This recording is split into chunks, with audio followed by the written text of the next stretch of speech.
ਉਹ ਇਸ ਕਾਨੂੰਨ ਦੇ ਬਾਰੇ ਚ ਕੀ ਕਹਿੰਦੇ ਆ। ਵੈਸੇ ਜਿਬਰਾਨ ਵੈਲਕਮ ਕਰਨੇ ਆਪਣੇ ਪ੍ਰੋਗਰਾਮ ਦੇ ਵਿੱਚ। ਇਹ ਜਿਹੜਾ ਡੋਮੈਸਟਿਕ ਵਾਇਲੈਂਸ ਐਕਟ 2026 ਹੈ,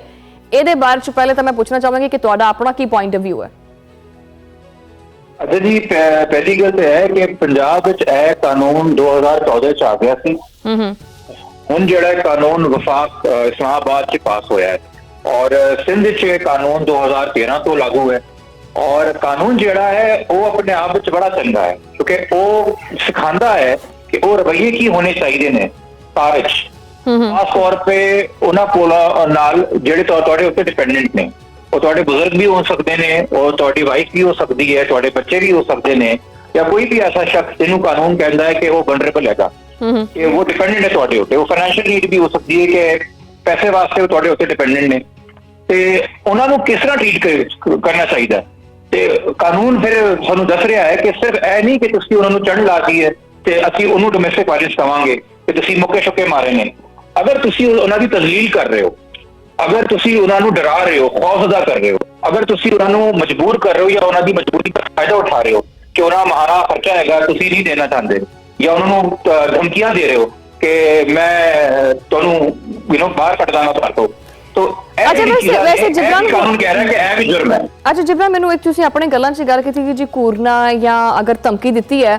जिद्दां कि जी कानून कहता है कि जी सानूं असीं कोई भी चीज़ जिहड़ी है ना बिना सबूत तो नहीं मंगदे, ते जदों ये कोई बंदा घूरेगा आपदी जनानी नूं ते ओहदी वीडियो बनाउणी पएगी उस जनानी नूं, या कोई धमकी ओहनूं रिकॉर्ड करना पड़ेगा। क्योंकि अगर थाणे 'ਚ जावांगे तो अगर ना भी घूरिया होया ते जनानी कहदे भी मैनूं इहने घूरिया, तो उस घूरन नूं साबित किदां कीता जावेगा फिर? अच्छा, दो चीज़ां ने ना कानून में। एक तो यह कि जी तुसीं कोई साबित कर दिता है कि कोई गुनाह होया ते उसकी सज़ा होनी है, तो उसदे वास्ते ट्रायल होएगा, गवाहियां पेश होवांगी, जरा होएगी उहदे ते। दूसरी चीज़ हैगी कि तुसीं यह भी दसदे हो कि जो वो चीज़ हो रही है तुहाडे नाल कोर्ट में जाके अदालत में जाके, इस कानून फैमिली कोर्ट का जिक्र हैगा, बाकी सुबह से जो तुसीं मैजिस्ट्रेट वाल जांदे हो कि अगर तुहानूं खतरा पेश आ रहा है या रवैये ऐसे औखे ने कारज या तुहाडी तजलील हो रही है, तो जो तुम कोर्ट को दसदे हो तो कोर्ट पाबंद है कि तुहानूं हिफाजत देने वास्ते इंटरिम ऑर्डर पास करे, अबूरी ऑर्डर पास करे, ताकि वो बंदा जिहड़ा है उसनूं वार्निंग मिल जाए कि जी तुहाडे खिलाफ कंप्लेन आई है, अगर तुसीं हले भी नहीं रुकते, नहीं बाज आंदे, तो कोर्ट ने रिस्ट्रेनिंग ऑर्डर पास किया है, अगर फिर कंप्लेन आई तो कुछ लोग जो है ना अपने रवैये वालों भी नाल भी कोर्ट नूं दिखा देंदे ने या सबूत खुद ही जाहिर कर देंदे ने कि वो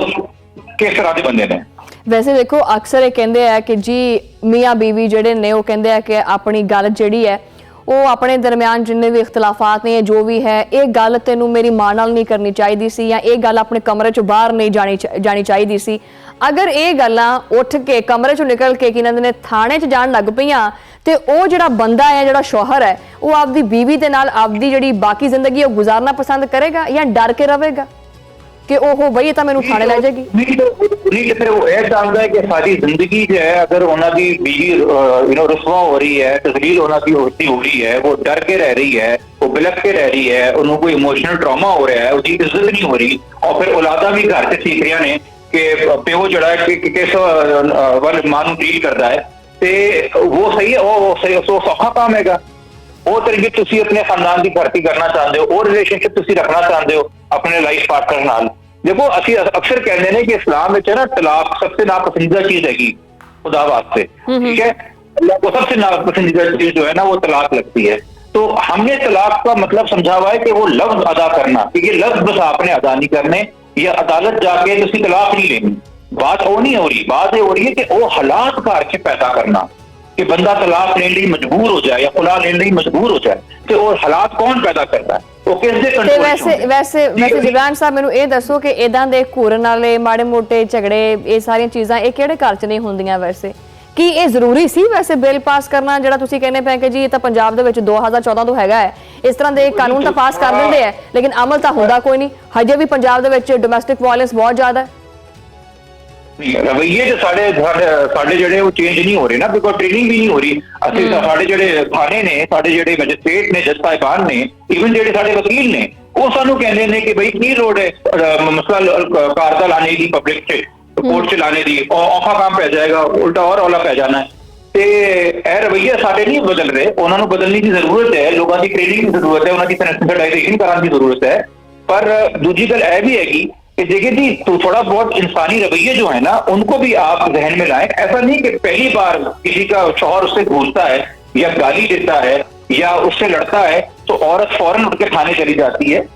लोगों को डर आता है कि ये बंदा सुधर नहीं रहा, ये बंदा बदल नहीं रहा, ये वर्ष होता चला जा रहा है। अच्छा जिबरान एक होर ਜਿਹੜਾ ਕੇਸ ਸਾਹਮਣੇ ਆਇਆ ਹੈ ਕਿ ਇਸੀ ਦੌਰਾਨ ਵੈਸੇ ਕਮ ਉਮਰੀ ਜਿਹੜੀ ਸ਼ਾਦੀ ਹੈ ਉਹਦੇ ਬਿੱਲ ਨੇ ਵੀ ਇੱਕ ਨਵਾਂ ਮਹਾਸ ਖੋਲ